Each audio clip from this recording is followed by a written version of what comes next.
we've got all the different scales. It's important to note that the CCAS scales are 1 to 5, and those are going from the never to very often kind of scale, and that's different than the scale used for the EAI, which is a 7 scale that goes from the strongly disagree to strongly agree. So be careful that 0 to 7 is not the same as 0 to 5, so those numbers look a little bit lower. And some interesting descriptive findings. I've gone through descriptives and done some other analyses. And this first part, I found that that human domination part was quite high, along with human utilization. Those ones had strong, closer to the agree, strongly agree for the Japanese students. And some other ones were quite high. Support for interventionist policies, enjoyment of nature. One of them, support for population growth policies. The answers were very erratic for that subscale, so we really can't use that one.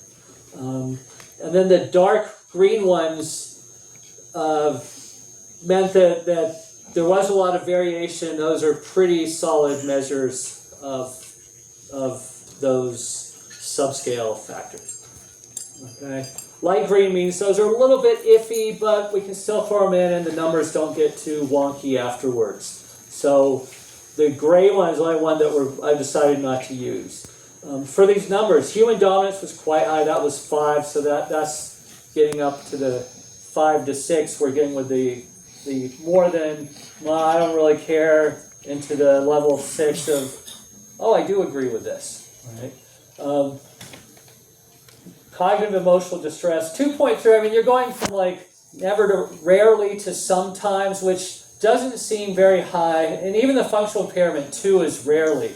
But I think it's key that we're measuring echo anxiety about, these are questions about how you feel about the environment. And we've got people getting a functional impairment from that, where they feel like they're functionally impaired when they think about climate change. Even though it's rarely happening, it's happening. Okay. Any questions about that?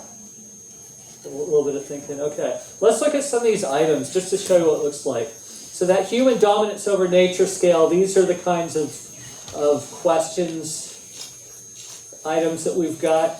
There's a shortened version of the scale, that's the asterisk or the Y. Those are for shortened versions of the scale. And if you see an R, it's a reverse. So the 1 to 7 would be reversed. The 7 would be a 1, and the 6 would be a 2. Okay. So those are the kinds of questions that were asked for human dominance, for those environmental attitudes. And then scale 10 looked at human utilization of nature.